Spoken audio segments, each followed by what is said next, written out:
This week, we trade the sacred for the sordid and take you back to a place that should have been chock-filled with memories of flashing lights and pepperonis dancing through your head, but instead became the stage for cold-blooded murder. This is the story of Nathan Dunlap, a disgruntled employee who turned a family fun zone into a midnight morgue.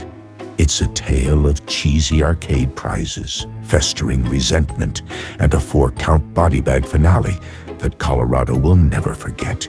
So grab your tokens, avoid the salad bar, and whatever you do, don't trust the guy in the kitchen, because this is no bedtime story. This is Minister of the Sinister. And we're diving headfirst into the carnage behind the Chuck E. Cheese massacre. December 14th, 1993, Aurora, Colorado. Most people were busy stringing up Christmas lights, shopping for gifts, or enduring yet another loop of Mariah Carey's agonizing anthem. But inside a suburban Chuck E. Cheese, something much darker was brewing than greasy cheese bread and god-awful pizza. At first glance, Chuck E. Cheese was the pinnacle of 90s innocence. Clunky animatronic animals, skee-ball machines, and screaming children high on soda. But that night, after the lights dimmed and the doors locked, the stage wasn't set for a giant mouse. It was set for a murderer. Enter Nathan Dunlap, just 19 years old, but already a grudge holder of Olympic caliber. A few months earlier, he'd been fired from that very Chuck E. Cheese for what could best be described as chronic teenage attitude. Apparently, management didn't appreciate his habit of arguing about work schedules. Go figure. But Dunlap wasn't just mad. He was seething. So he did what any totally rational, definitely stable ex-employee would do. He planned a massacre. Armed with a semi-automatic pistol and enough resentment to fill a ball pit, Dunlap slipped into the restaurant through a side door a little after midnight. The place was nearly empty, save for 5 young employees finishing their shifts. That's when Dunlap began his twisted version of employee evaluations. First, 19-year-old Sylvia Crowell, who was wiping down the salad bar, was shot in the ear and killed. Next, 17-year-old Ben Grant, vacuuming the floor, never saw it coming. Then, Dunlap confronted 17-year-old Colleen O'Connor. He ordered her to kneel execution style and shot her in the head. He wasn't done.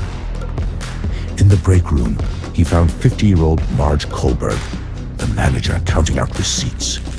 He shot her too. But there was one survivor. Bobby Stevens, 20, took a bullet to the jaw and lived. Smart enough to play dead, he waited for Dunlap to flee, then staggered to a nearby business to call for help. Bloody, dazed, and somehow alive, Bobby would later become the key witness. Meanwhile, Dunlap, he went to his girlfriend's house to grub out and crash. Murder works up an appetite, after all. But police were on him within 24 hours, thanks to Bobby's miraculous testimony and Dunlap's own sloppy trail of bravado. He'd even bragged to friends earlier about doing something big. Spoiler, he did, just not in the way he'd imagined.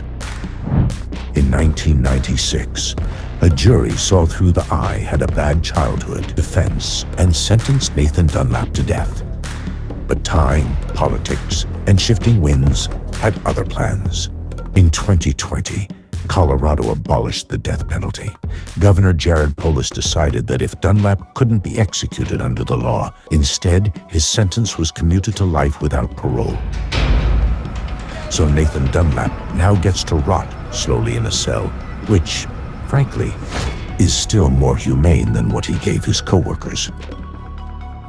The Chuck E. Cheese building has long since been repurposed. No more animatronics.